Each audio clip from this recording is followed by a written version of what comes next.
नमस्कार मित्रों, मैं विपिन तिवारी। इस YouTube चैनल पर आप सभी का हार्दिक स्वागत है। मित्रों, पिछले वीडियो में मैंने प्रेजेंट इंडेफिनिट टेंस के बारे में बताया था, आपको इसका अनुवाद बताया था, वो समाप्त हो चुका है।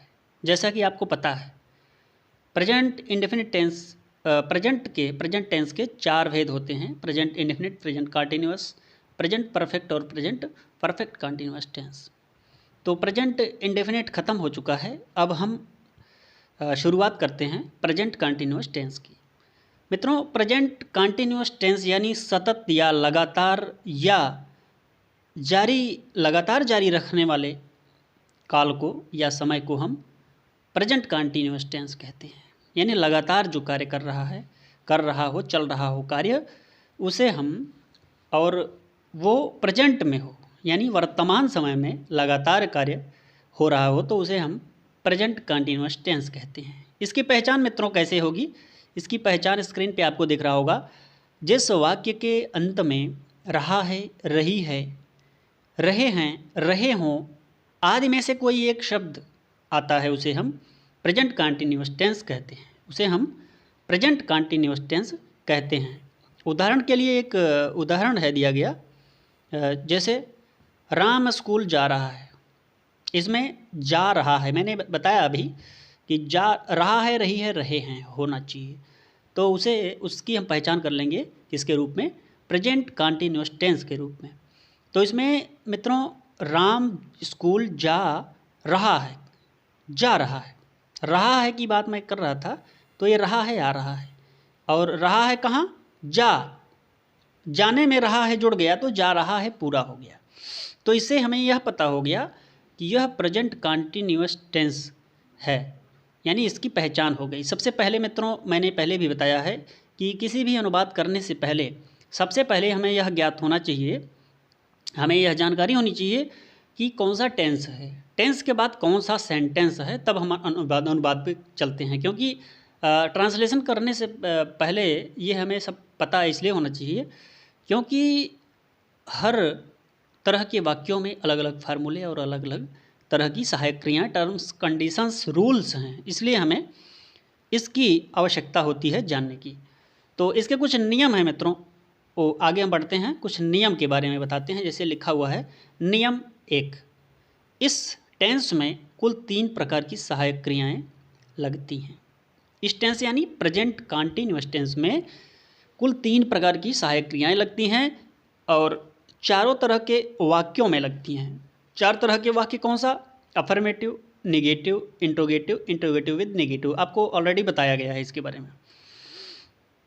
तो चारों तरह के वाक्यों में ये 3 प्रकार की क्रियाएं लगती हैं। इसलिए मैं बता रहा हूँ क्योंकि प्रेजेंट इंडेफिनिट टेंस में मैंने देखा होगा, आप देखे भी होंगे कि उसमें प्रेजेंट इंडेफिनिट टेंस के अफर्मेटिव सेंटेंस के एक वचन कर्ता के साथ यस या यस लगा करता था और उसमें सहायक क्रिया का प्रयोग नहीं होता था।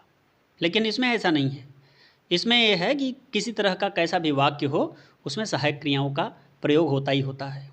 नियम 2 कहता है मित्रों, आगे देखते हैं, एक वचन कर्ता के साथ इज का प्रयोग, एक वचन कर्ता के साथ इज का प्रयोग, बहुवचन कर्ता के साथ आर का प्रयोग, ARE, आर का प्रयोग, और केवल आई के साथ एम का प्रयोग किया जाता है।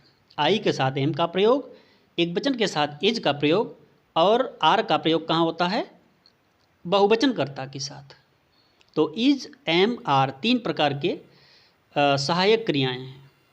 जैसे उदाहरण के लिए मैं उदाहरण देता हूँ, जैसे राम स्कूल जा रहा है, राम स्कूल जा रहा है, तो इसका अनुवाद क्या होगा?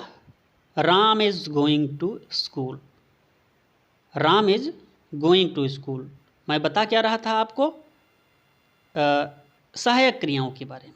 जैसे एक वचन की सहायक क्रिया है, एक वचन का कर्ता है, राम स्कूल जा रहा है, तो यहाँ राम एक ही व्यक्ति है। चूँकि आपको पता है कि एक व्यक्ति हो, वस्तु हो, एक चीज़ के लिए कोई कार्य किया जा रहा हो, तो एक वचन कर्ता होता है। एक व्यक्ति है तो एक वचन कर्ता हुआ, और एक से यदि 2 हुए या अनेक हुए तो बहुवचन कर्ता के अंतर्गत आते हैं। तो मित्रों, राम स्कूल जा रहा है, इसका ट्रांसलेशन होगा राम इज गोइंग। क्योंकि राम एक वचन करता है इसलिए इज का प्रयोग हुआ कि नहीं हुआ। राम एक वचन करता है इसलिए यहाँ पे इज का प्रयोग हुआ है। उसके बाद में इज गोइंग, आगे आपको फार्मूला बताया जाएगा कैसे कैसे क्या है उसका, वहाँ पर हम इसकी व्याख्या करते हैं। अच्छा, आगे है तुम स्कूल जा रहे हो। तो तुम बहुवचन करता है मित्रों, तुम बहुवचन करता माना जाता है, इसलिए यू के साथ आर का प्रयोग हुआ। You are going to school. और मैं स्कूल जा रहा हूँ, यहाँ पे देखें आई का प्रयोग, यहाँ एम का प्रयोग किया गया है आई के साथ, यानी I am going to school. अच्छा, ये हो गए, ये राम स्कूल जा रहा है, तुम स्कूल जा रहे हो और मैं स्कूल जा रहा हूँ। इन तीनों अनुवादों के अंतर्गत आपको यह पता हो गया कि इज का प्रयोग कहाँ हो रहा है, आर का प्रयोग कहाँ हो रहा है और एम का प्रयोग कहाँ हो रहा है। तो आइए देखते हैं। नियम नंबर 3 कह रहा है मित्रों कि इस टेंस में मुख्य क्रिया के फर्स्ट फॉर्म में आईएनजी का प्रयोग किया जाता है, क्योंकि रहा है, रही है, रहे हैं शब्द एक सतत, जारी या लगातार क्रिया या कार्य होने के सूचक हैं। जैसे राम स्कूल जा रहा है, फिर वही आ गया राम स्कूल जा रहा है। इसमें रहा है जो है मित्रों, वो सूचक किसका है, लगातार क्रिया होने का सूचक है, इसलिए यहाँ पे आया राम स्कूल जा रहा है, राम इज़ गोइंग, इसका अनुवाद हो गया। तो इसमें देखें आईएनजी की बात हम कर रहे थे, फर्स्ट फॉर्म में आईएनजी। आपको पता है कि 3 प्रकार के फॉर्म होते हैं, जैसे कि गो का फर्स्ट फॉर्म हो गया, वेंट दूसरा फॉर्म और गॉन तीसरा फॉर्म, गो वेंट गॉन, ऐसे करके होता है। तो गो यानी फर्स्ट फॉर्म में आईएनजी का यहाँ प्रयोग हुआ है, तो बना क्या, गोइंग हो गया। तो राम एक वचनकर्ता के साथ इज सहायक क्रिया लगी, उसके बाद में मुख्य क्रिया के फर्स्ट फॉर्म में आईएनजी, उसके बाद में स्कूल हो गया। तो आइए अब पिछले टेंस की भांति चारों तरह के वाक्यों की शुरुआत करते हैं बारी बारी से। चारों तरह के वाक्य कौन से, अफर्मेटिव, इंट्रोगेटिव, निगेटिव और इंट्रोगेटिव विद निगेटिव। तो सबसे पहले हम शुरुआत करते हैं मित्रों अफर्मेटिव सेंटेंस की, अफर्मेटिव सेंटेंस की यानी साधारण वाक्य की। तो साधारण वाक्य की शुरुआत करने से पहले मित्रों, अनुवाद करने से पहले सबसे पहले हमें फार्मूला जान लेना अति आवश्यक होता है। तो फार्मूला हमारा यह कह रहा है, क्योंकि फार्मूले में ही वो अनुवाद फिट कर दिया जाता है, बैठा दिया जाता है, तो आपको आसानी हो जाती है जानकारी के लिए, आप अनुवाद अच्छे से कर पाएंगे। तो आइए देखते हैं उदाहरण। सबसे पहले फार्मूला देख लेते हैं। फार्मूला ये है, फार्मूला ये कह रहा है कि कर्ता, सबसे पहले कर्ता का प्रयोग करेंगे, कर्ता, उसके बाद सहायक क्रिया। सहायक क्रिया क्या होती है, 3 मैंने अभी पहले बताया है कि is, am, are, is, are, am, ये 3 प्रकार की सहायक क्रियाएं हैं। ये भी कर्तानुसार लगेगी, लिखा है यहाँ पे देखें, कर्तानुसार। कर्ता एक वचन का है तो इज, बहुवचन का है तो आर, आई के साथ एम का प्रयोग। उसके बाद मित्रों करेंगे मुख्य क्रिया के फर्स्ट फॉर्म का प्रयोग और फर्स्ट फॉर्म में आईएनजी लगाएंगे, आईएनजी का प्रयोग करेंगे। उसके बाद फिर कर्म का प्रयोग करेंगे, कर्म रहेगा तो लिखेंगे, नहीं है तो कोई बात नहीं है। उसके बाद स्थान की बारी आती है, फिर तरीका, फिर समय, फिर अन्य जो भी चीज़ें हैं इसी क्रम में हम लगाते जाएंगे। तो आइए देखते हैं, इसके कुछ उदाहरण देख लेते हैं।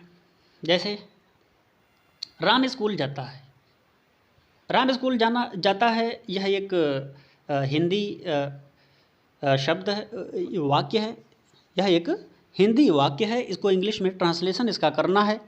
तो सबसे पहले हमें यह पता करना होगा यह कौन सा टेंस है। हमें यह पता हो गया कि यह प्रेजेंट कंटिन्यूअस टेंस है, चूँकि वाक्य के अंत में रहा है, इसलिए यह हमें पता हो गया कि यह प्रेजेंट कंटिन्यूअस टेंस है। तो प्रेजेंट कंटिन्यूअस टेंस में कौन सा सेंटेंस है, यह अफर्मेटिव सेंटेंस है, चूँकि इसमें नहीं शब्द नहीं आया है और क्या, क्यों, कब, कहाँ, कैसे, ये प्रश्नसूचक शब्द यदि नहीं आए हैं तो हमें सीधी सी पता हो गया कि यह साधारण वाक्य है, साधारण सा है, न इसमें नकारात्मक है न प्रश्नवाचक शब्द है कोई। तो इसका फार्मूला मैंने आपको बता दिया, उपयुक्त है। अब अनुवाद हम करते हैं, राम स्कूल जा रहा है। तो राम का राम हो गया, यहाँ पर सबसे पहले हमें देखना होगा कि फार्मूला देखना होगा। फार्मूला में कह रहा है कर्ता, कर्ता इसमें राम है, कर्ता इसमें राम है। उसके बाद में कह रहा है सहायक क्रिया कर्ता अनुसार, कर्ता एक वचन का है तो इज हो गया, राम इज।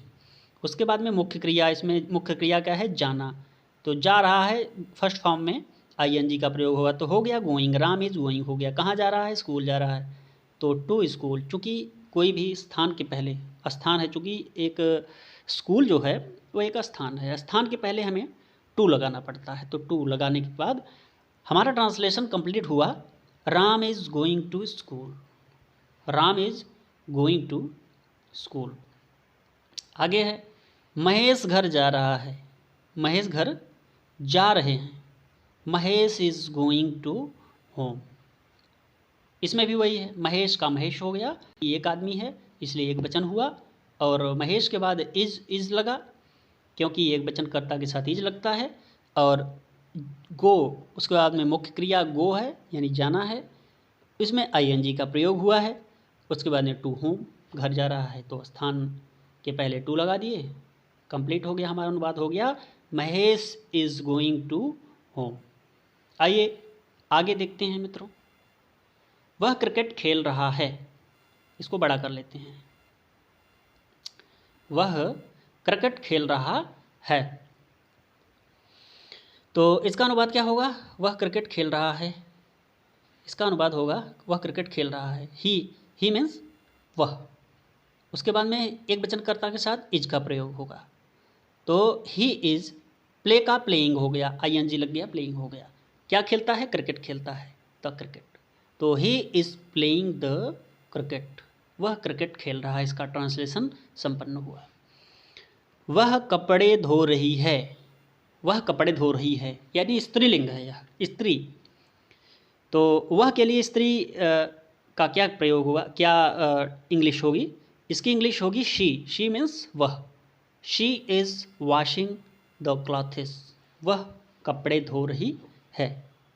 आगे है धोबी कपड़े धो रहा है, क्या है, धोबी कपड़े धो रहा है, द वाशरमैन, वाशरमैन मीन्स धोबी, धोबी एक है, धोबी धो रहे हैं, धोबी लोग कपड़े धो रहे होंगे तो वाशरमैन्स हो जाता, लेकिन एक धोबी है, एक धोबी के लिए कहा जा रहा है तो द वाशरमैन हो गया, यानी धोबी इज़ वॉशिंग द क्लॉथ्स, कपड़े धो रहा है, कई कपड़े हैं, क्योंकि कपड़ा एक धोबी होने नहीं जाता, बहुत सारे लोगों का कपड़ा धोबी धोता है, तो यहाँ कपड़े चूँकि प्रयोग हुआ है इसलिए क्लॉथेज हो गया।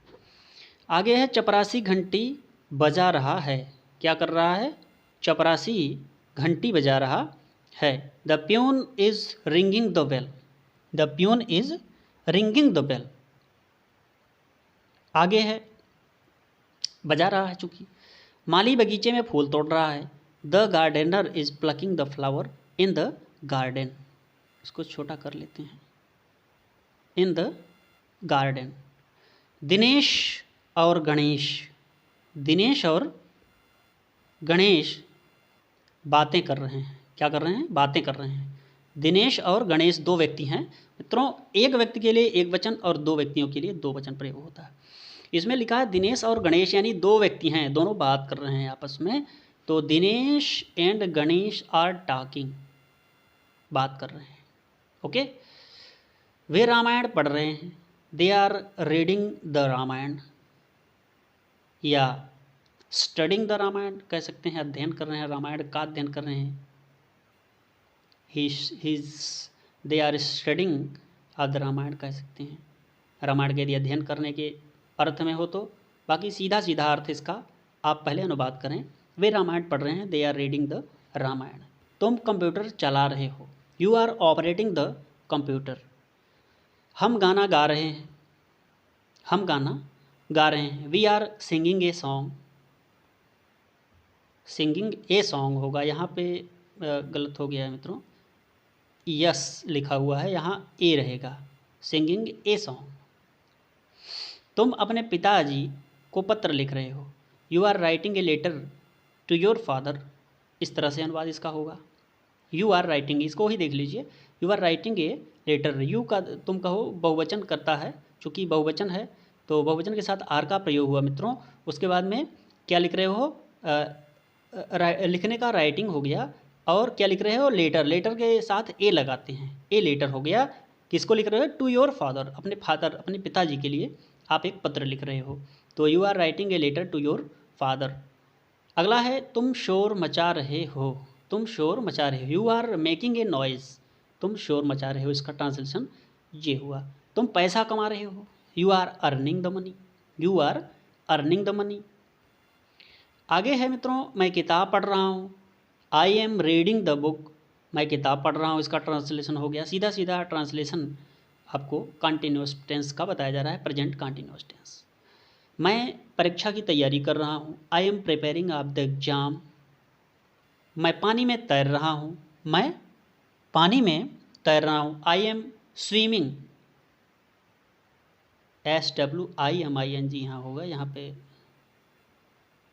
शायद गलत है, इसको सुधार देंगे हम, आपको PDF देंगे, इसकी PDF आपको दे देंगे सुधार की। I am swimming in the water, मैं पानी में तैर रहा हूँ, मैं घर में सो रहा हूँ, I am sleeping in the house, मैं मकर संक्रांति पर पतंग उड़ा रहा हूँ, क्या कर रहा हूँ, मैं मकर संक्रांति पर पतंग उड़ा रहा हूँ, I am flying the kite on the Makar Sankranti. तो ये प्रेजेंट कंटिन्यूअस टेंस का मित्रों अनुवाद था, और अब आपको हम इसका उदाहरण कुछ और बताएंगे, और अगले वीडियो में लेके फिर प्रस्तुत होऊंगा, और इसको लाइक, शेयर तथा सब्सक्राइब जरूर करें। तब तक के लिए नमस्कार।